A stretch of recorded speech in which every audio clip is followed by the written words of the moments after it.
नमस्कार, जय हिंद। मेरा नाम है ब्रिगेडियर विद्यासागर। मैं इंडियन आर्मी में corps of engineers Bombay sappers में 32 साल नौकरी करके 2004 मार्च में रिटायर हो गया था। पिछले 17 साल से मैं सिकंदराबाद में रहता हूँ। मैं सिकंदराबाद का एक एक्स-सर्विसमैन एसोसिएशन जिसका नाम है tri services ex-serviceman welfare association, in short T सेवा में एक मेंबर हूँ मैं। टी सेवा बेसिकली 3 काम करता है। पहले काम ये है कि अवेयरनेस प्रोग्राम, जो लोग हमें इनवाइट करते हैं जहाँ भी, चाहे वो गांव में हो या शहर में हो या मेट्रो में हो, हम वहाँ जाते हैं और एक दिन का एक वर्कशॉप हम रखते हैं।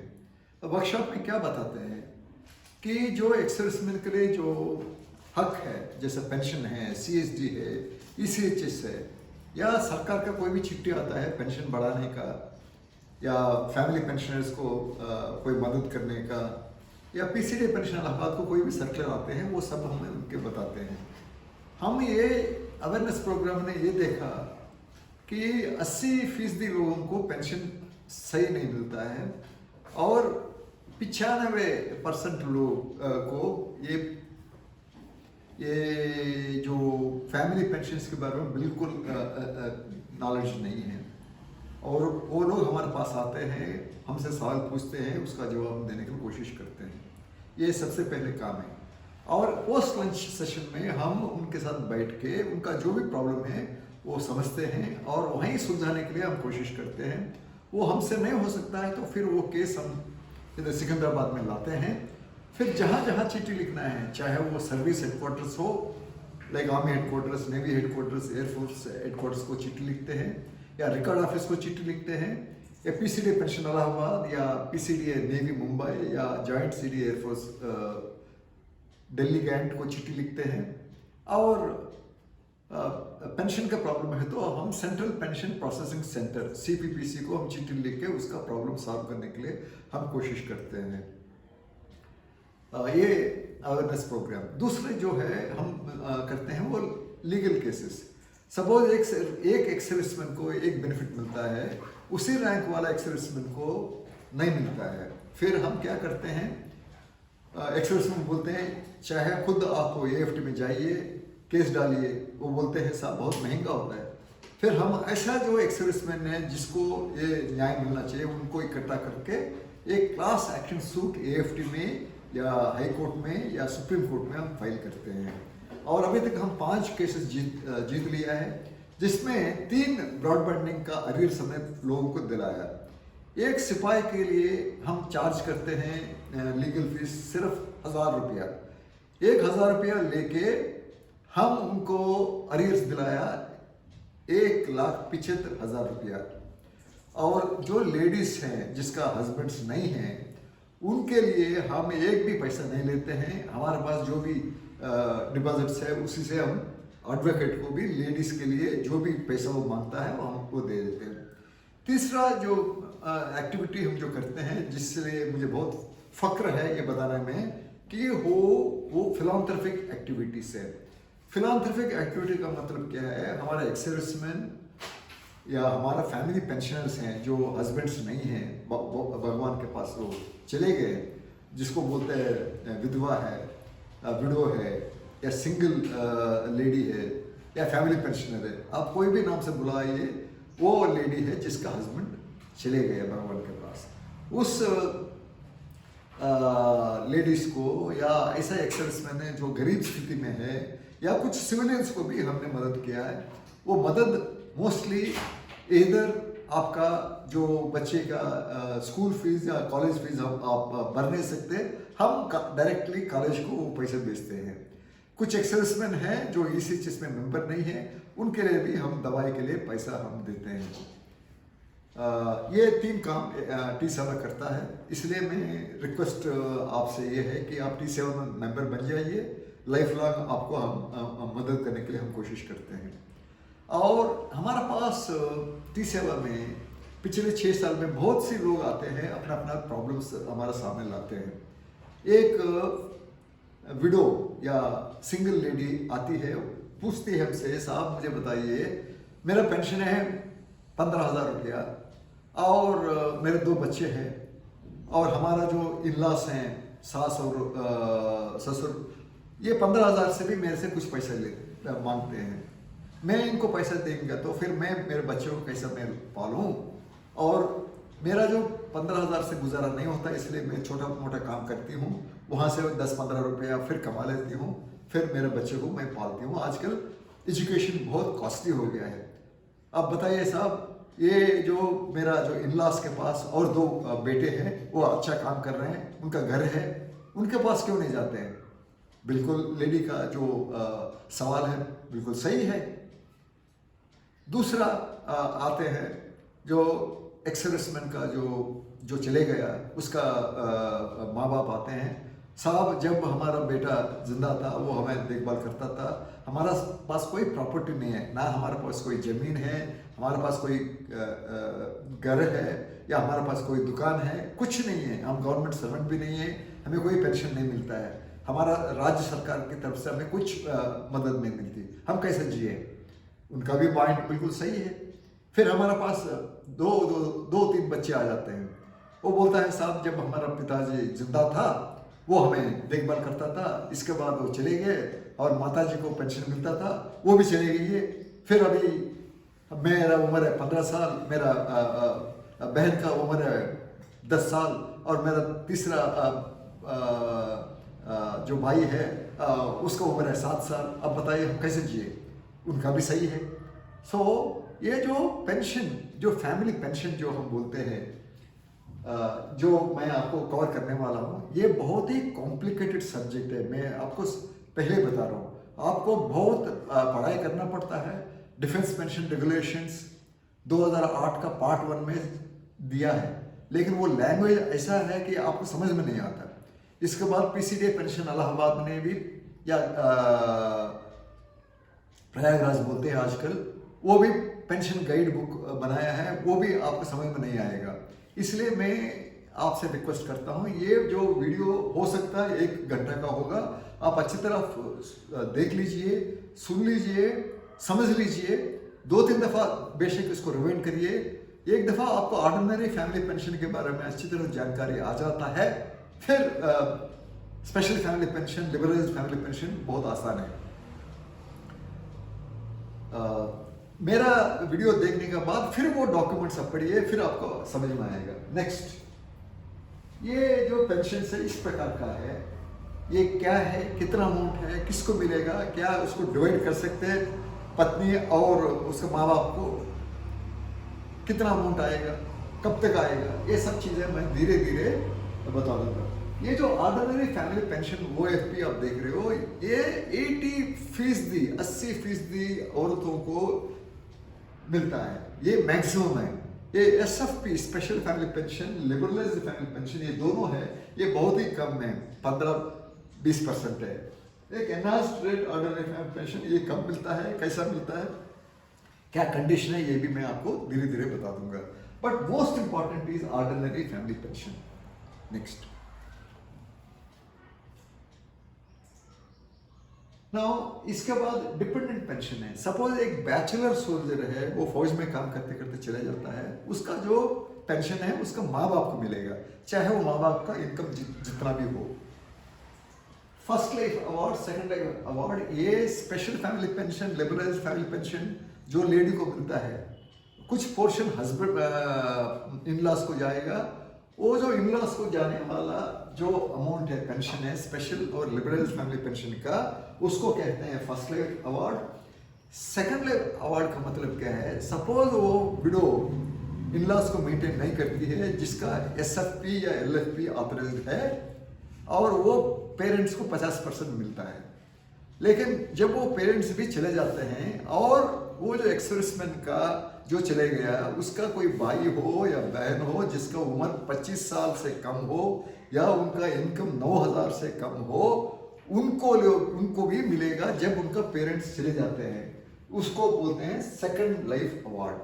ये सब कॉम्प्लिकेटेड टर्म्स है, समझ में नहीं आता, मैं एक्सप्लेन करूंगा आपको धीरे धीरे। नेक्स्ट, मैंने बताया 80% जो पेंशन मिलता है लेडीज को, वो है ऑर्डिनरी फैमिली पेंशन या OFP।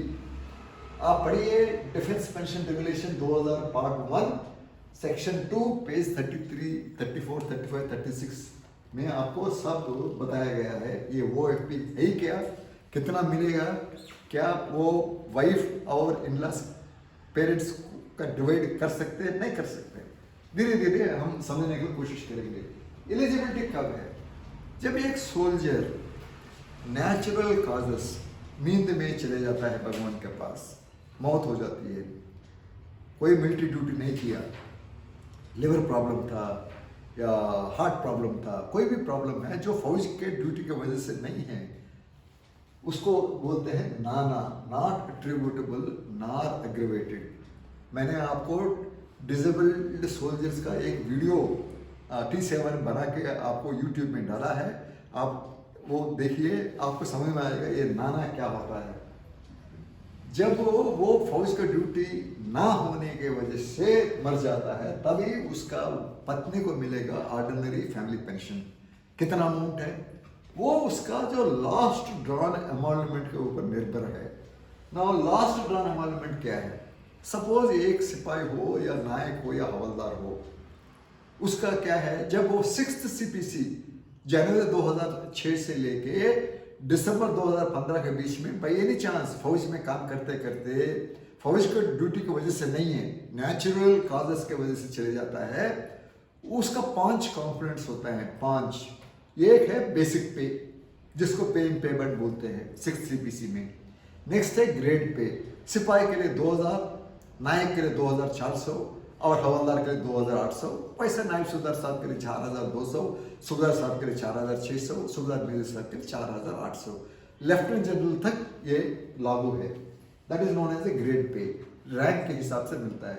MSP चाहे आप सिपाही हो या आप सूबेदार मेजर साहब हो, आपको मिलेगा 2000 रुपये। ये तीनों प्लस आपका रैंक सिर्फ JSO तक है, सूबेदार मेजर तक है, तो आप X ग्रुप का है, वो जो 5% होते हैं वो X ग्रुप पे भी मिलेगा, लास्ट और एमॉल्यूमेंट में जोड़ना पड़ता है।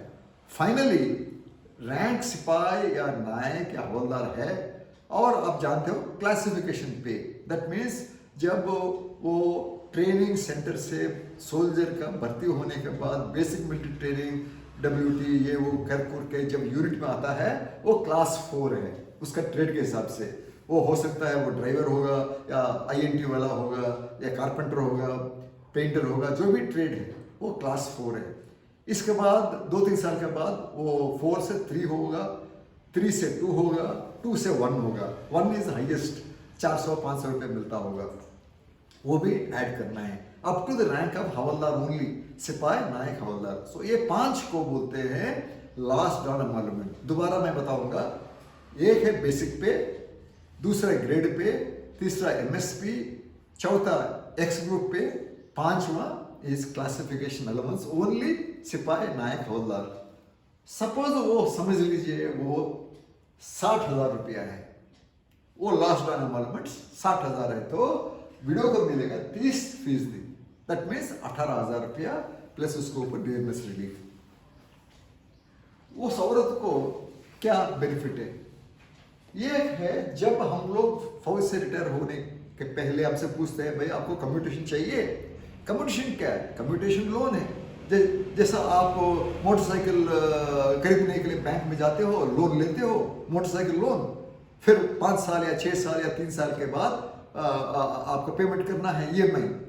सिमिलरली यहाँ 15 साल है पीरियड, लेकिन कुछ T7 के सामने ऐसा भी केसेस आए हुए हैं। एक लेडी आती है, साहब मेरा हस्बैंड रिटायर होके 4 साल ही हुआ है और वो कम्यूटेशन लिया 4 लाख, अभी मैं क्या करूं, मुझे पे करना है? नहीं, पे करने की जरूरत नहीं है, क्योंकि कम्यूटेशन आपने नहीं लिया, आपका पति ने लिया। सो पति से ले रहा है तो बैंक ले सकता है स्वर्ग से या नरक से। सो आपको EMI देने की कोई जरूरत नहीं, आपको पेंशन आएगा। दूसरा क्या है, सपोज आपका हस्बैंड गैलेंट्री अवार्ड विनर है, चाहे वो सेना मेडल गैलेंट्री हो या चक्रा सीरीज, परमवीर चक्र, महावीर चक्र या वीर चक्र या अशोक चक्र या कीर्ति चक्र या SC शौर्य चक्र, ये अवार्ड है तो आपका हस्बैंड को पेंशन में कुछ अमाउंट मिलता है, गैलेंट्री अवार्ड अमाउंट, वो भी लेडी को मिलेगा। लेकिन डिसेबिलिटी पेंशन का डिसेबिलिटी एलिमेंट नहीं मिलेगा। वो हस्बैंड डिसेबल्ड था, आप तो डिसेबल्ड नहीं थे, इसलिए आपको नहीं मिलेगा। नेक्स्ट, मैं ओएफपी में थोड़ा धीरे धीरे जाऊंगा, आप इसको अच्छी तरह समझ लीजिए। बाकी SFP LFP is not difficult to understand. Divisibility, Bharat सरकार ये कहता है कि भाई ऑर्डिनरी फैमिली पेंशन सिर्फ विडो को मिलता है। क्यों? एक सोल्जर का जब तक उसका शादी नहीं होता माँ बाप को देखना है, लेकिन एक दफा शादी हो जाता है, वो सोल्जर का कर्तव्य अपना पत्नी को देखना है। इसके बाद बच्चे हो जाते हैं, वो बच्चे को देखभाल करना है। माँ बाप बहुत लास्ट प्रायोरिटी है, इसलिए वो पेंशन। दूसरा, सरकार ये कहता है भाई ऑर्डिनरी फैमिली पेंशन जो हम विडो को देते हैं वो बहुत कम अमाउंट है, 18,000, 19,000, 20,000 डीआर मिला के, उस छोटा सा अमाउंट में वो अपना इन-लॉज को क्या दे सकती है? वो फिर कैसा बच्चे को पालेगी? इसलिए डिविजिबल नहीं होगा। कब होगा वो मैं आपको बाद में बताऊंगा।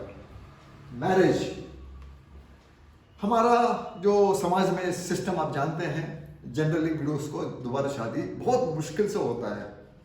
इसलिए ये औरत जिसको ऑर्डिनरी फैमिली पेंशन मिला है अपना बच्चे को पालने के लिए, इसलिए वो दोबारा शादी नहीं कर सकती है। लेकिन एक कंडीशन में कर सकती है, वो है बच्चे नहीं हैं, फिर वो शादी कर सकती है। और जनरली वो जो सोल्जर जो चले गया उसका सगा भाई से शादी हो सकता है, दूसरे से नहीं होगा। शादी कर लिया है तो उसको वो एफपी बंद हो जाएगा।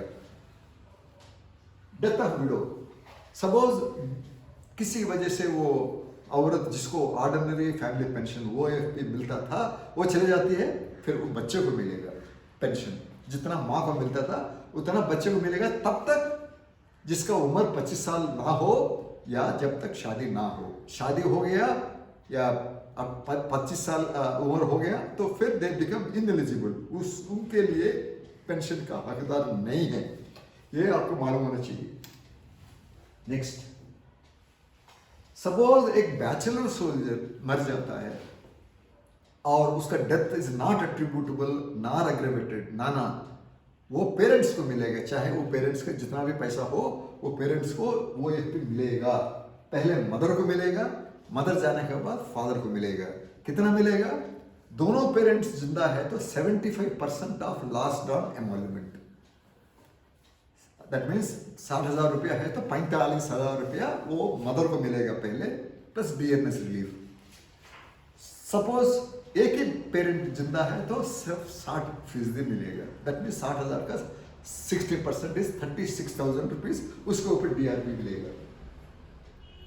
सपोज कुछ केसेस टी सेवा के सामने आए हैं कि सोल्जर जब फौज में काम करते करते उसका पेरेंट्स उसको मना के शादी कर लेते हैं। आजकल कुछ लड़कियां हस्बैंड से भी ज़्यादा पढ़े लिखे लड़कियां हैं, बीए किया, एमए किया, एमबीए किया, वो पैसा कमाती है। इन दोनों के बीच में एडजस्टमेंट नहीं होता है, फिर वो हस्बैंड बोलता है भाई मैं तेरे साथ रह नहीं सकता, फिर वो बोलते हैं ठीक है चलो कोर्ट में जाएंगे, सो उनका डाइवर्स हो जाता है।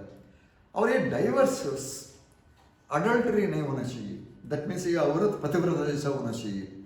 सपोज वो अच्छी औरत है, किसी वजह से दोनों साथ साथ नहीं रह सकते, उस टाइम में कोर्ट लेडी को मेंटेनेंस अलाउंस ग्रांट करती है, तकरीबन वो 50% ऑफ पे।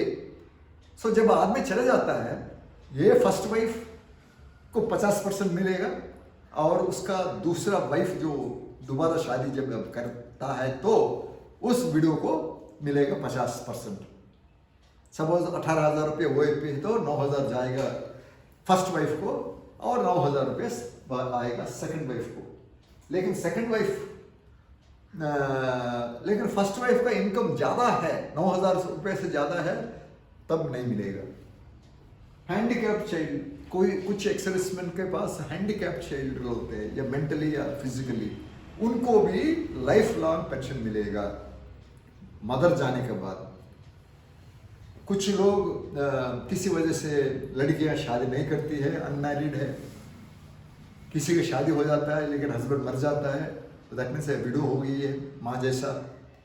कुछ लोगों का डाइवर्स हो जाते हैं, जैसा मैंने आपको एक्सप्लेन किया, किसी वजह से दोनों हस्बैंड वाइफ साथ साथ नहीं रह सकते हैं। उस टाइम में वो औरत को भी ऑर्डिनरी फैमिली पेंशन मिलेगा जब मदर जाने के बाद। लेकिन एक बात याद रखना, फैमिली में सिर्फ एक को मिलेगा, 3-4 को नहीं मिलेगा, एक्सेप्ट जुडिशियली सेपरेटेड वाइफ जो डाइवर्सी हो गई है वो प्लस विडो, ये दोनों को 50% मिलेगा। लेकिन बाकी लोगों को एक ही को मिलेगा। 2 बच्चे हैं, माँ चले गई है, एक बच्चे को मिलेगा, वो गार्डियन हो जाता है, एल्डेस्ट। वो एल्डेस्ट लड़की हो सकती है या लड़का हो सकता है, कोई फर्क नहीं पड़ता, लेकिन वो लड़का या लड़की दूसरे बच्चे को देखभाल करना है, इसलिए पूरा पेंशन वो लड़का को मिलेगा। नेक्स्ट, मैंने ये बता दिया। दूसरा, ये भी केसेस हम पेपर में पढ़ते हैं, कुछ सोल्जर्स शादी हो जाता है, उनका 1-2 बच्चे भी है, वो गांव में रहती है, और ये आदमी जब फील्ड एरिया में जाता है किसी लड़की को पकड़ लेता है, मंदिर में जाके फूलमाला एक्सचेंज कर देते हैं। एक्सचेंज ऑफ गार्लैंड्स इन अ मंदिर इज नो मैरिज, क्योंकि जब पत्नी जिंदा है तो दोबारा शादी नहीं कर सकता, चाहे आपका रिलीजन जो भी है। आपका रिलीजन परमिट कर सकता है 4 पत्नी को शादी करने के लिए, लेकिन फौज में आप दोबारा दूसरा औरत से शादी नहीं हो सकता जब तक आपका पहले जो पत्नी नहीं चले जाती है। नेक्स्ट, सो बच्चे को भी मिलेगा। ये जो OAFP का सारांश क्या है? Firstly, OAFP is not divided between widow and इन-लॉस।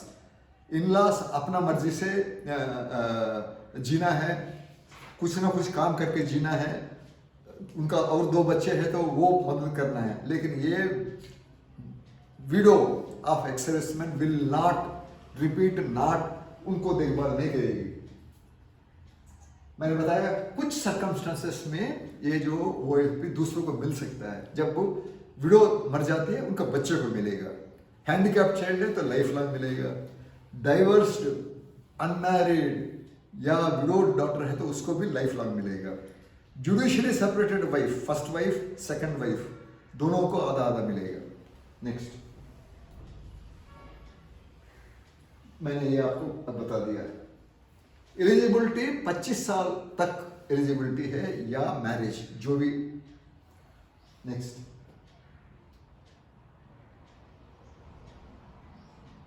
आजकल लड़कियां भी अच्छी तरफ पढ़ते हैं, BA, MA, MBA, डॉक्टर भी हो जाती हैं, इंजीनियर भी होते हैं।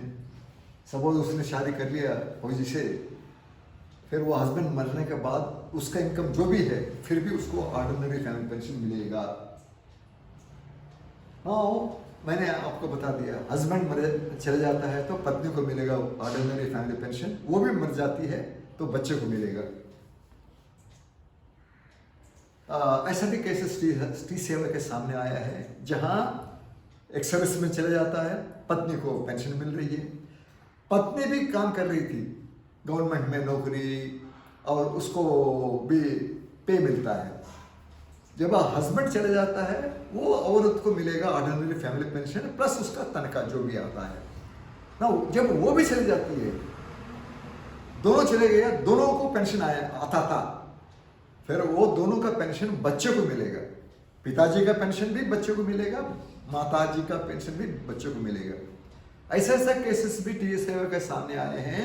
ये दोनों पति और पत्नी 7 साल रिटायरमेंट के अंदर अंदर मर जाते हैं। सपोज अभी 2022 है, सपोज वो रिटायर हो गया 2021 में और 1 साल के अंदर मर जाता है, that means with in 7 years मर गया, तो एनहांस्ड रेट मिलेगा, जिसका मैं थोड़ा बाद में एक्सप्लेन करूंगा। उसका जितना पेंशन आना चाहिए था उतना पेंशन ये बेटे को मिलेगा। फर्स्टली वो मर गया तो उसको पत्नी को मिलेगा, पत्नी को नौकरी भी है, पत्नी को OAFP मिलेगा एनहांस्ड रेट में। सपोज वो पत्नी भी 7 साल रिटायरमेंट का पहले मर जाती है, वो भी 2-3 साल के बाद मर जाती है, तो उसका भी एनहांस्ड रेट दोनों बच्चों को मिलेगा। नॉर्मल है तो 9,000, एनहांस्ड रेट है तो 15,000। दैट मीन्स 15,000 माँ का, 15,000 पिताजी का। सो 30,000 रुपया प्लस डीएनएस रिलीफ एक बच्चे को मिलेगा, वो पूरा बच्चे को देखभाल करना है। नेक्स्ट,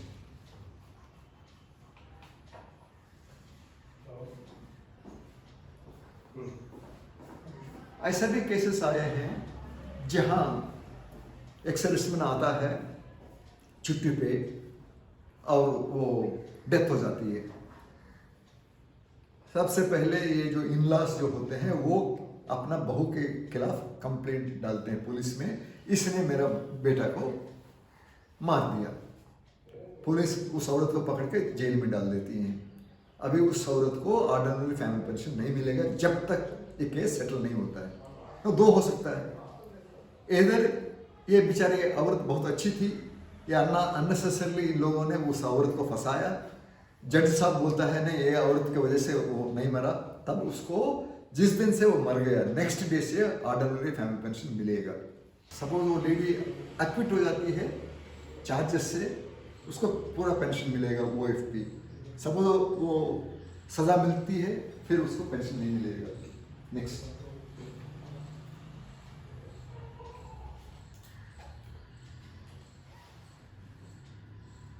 आपने सुना होगा, अखबार में पढ़ा होगा, कुछ एक्स-सर्विसमैन, कुछ सर्विंग सोल्जर्स फौज में काम करते करते किसी वजह से वो आत्महत्या कर लेते हैं।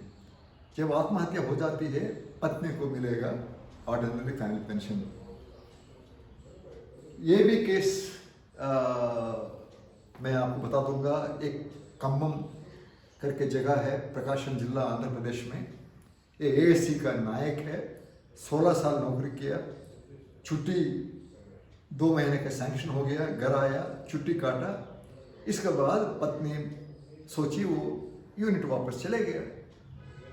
10 दिन के बाद यूनिट से चिट्ठी आती है, आपका हस्बैंड तो आया नहीं है, और उन लोगों ने अप्रहेंशन रोल भेजते हैं पुलिस को, और ये तो गायब हो गया। फिर क्या होना चाहिए? ये रूल लोगों को मालूम नहीं है। रूल क्या है, जिस दिन यूनिट से चिट्ठी आता है और ये लेडी को मालूम हो गया हस्बैंड तो घर से निकल गया, फिर कहाँ गया, यूनिट तो पहुंचा नहीं है, फिर गायब हो गया। सो पहले पुलिस स्टेशन में जाके मिसिंग पर्सन का एक कंप्लेंट दर्ज करना है और FIR का कॉपी एक लेना है पुलिस स्टेशन से। फिर पुलिस 3-6 महीने के बाद आपको बोलेंगे भाई हमने कोशिश किया लेकिन आपका पता नहीं कहाँ है, अनट्रेसेबल है। वो अनट्रेसेबल सर्टिफिकेट भी पुलिस वो औरत को देंगे। सो वो दोनों FIR प्लस अनट्रेसेबल रिपोर्ट दोनों लेके उसका फोटोकॉपी बना के अपने पास रखिए। ओरिजिनल्स जो है वो भेजना है रिकॉर्ड ऑफिस में, बताना है साहब मेरा पति तो गायब हो गया है। रिकॉर्ड ऑफिस बोलेगा लेडी को, मैडम आप 1 साल तक वेट करिए, हो सकता है आपको पति वापस आ जाएगा। सो वो 1 साल तक उसको पेंशन नहीं मिलेगा। ये प्रॉब्लम है इसमें। 1 साल के बाद ऑटोमेटिकली उस औरत को फ्रॉम द डे वो मिसिंग हो गया, जब पुलिस में कंप्लेंट लॉन्च किया, तब से उसका जितना भी अरियर्स वो सब मिलेगा, तब से उसको ऑर्डिनरी फैमिली पेंशन भी मिलेगा। ये मिसिंग पर्सन का नो। इसलिए कंक्लूजन में मैं ये बताऊंगा, OFP का कंक्लूजन में, OFP बहुत ही कॉम्प्लिकेटेड केस है, हर एक केस अलग अलग होती है, आपको अच्छी तरह से केस समझना चाहिए। लोग जब आपके पास आते हैं वो सब कुछ नहीं बताते हैं, कुछ छुपाते हैं, फिर आप डॉक्यूमेंट्स मांगना है उनसे, तब ये केस समझना चाहिए, तभी आप उसको बताएंगे। बट वन थिंग आप समझना चाहिए, वीडियो और उस वीडियो का इन-लॉज के बीच में डिवीजन नहीं हो सकता। जितना भी OFP है वो औरत को जाएगा। एक ही कंडीशन है, उस आदमी ने पहले पत्नी को तलाक दे दिया, उस लेडी को भी मिलेगा OFP में आधा हिस्सा, बाकी आधा हिस्सा दोबारा शादी इसने किया है उस औरत को मिलेगा। ये OFP के बारे में। Next, what is enhanced rate? कुछ एक्स सर्विसमैन जब मर जाते हैं, और उनका जब मौत होती है 7 साल के अंदर, दैट मीन्स जिस दिन वो रिटायर हुआ, रिटायर होने का 1 साल के बाद या 2 साल के बाद या 4 साल के बाद या 5 साल के बाद 7 साल के अंदर उसका डेथ हो जाती है। बच्चे छोटे छोटे हैं, इसलिए वो लेडी को मिलेगा एनहांस्ड रेट, दैट मीन्स जितना पेंशन वो एक्स सर्विसमैन को आता था वो उतना पेंशन लेडी को मिलेगा।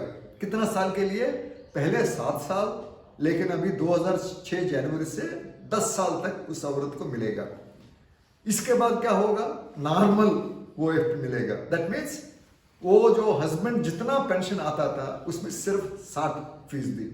सपोज पहले उसको मिलता था, समझ लीजिए 30,000 रुपया पेंशन हस्बैंड को मिलता था, वो 30,000 रुपया 7 साल के लिए मिलेगा। या हस्बैंड का उम्र 67 ईयर्स तक, हमारा फौज में 67 बहुत लंबा टाइम होता है, generally it is 7 years from the date of death. इसके बाद 10 साल के बाद क्या होता है? वो घट जाएगा, 30,000 से वो 18,000 हो जाएगा। सो ये आपको मालूम होना चाहिए।